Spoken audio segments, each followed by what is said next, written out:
கிச்சிலி சம்பா குத்தி எடுத்தே மொச்ச குழம்பும் வச்சு எடுத்தே ஆமாடி அதுக்காகத்தான் உச்சி மலை காத்துல உச்சந்தல வேர்க்குது மச்சமுள்ள மாமன மல்லக்கட்ட பாக்குது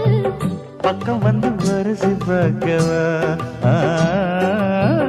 பந்தி வச்சு பசிய தீக்கவா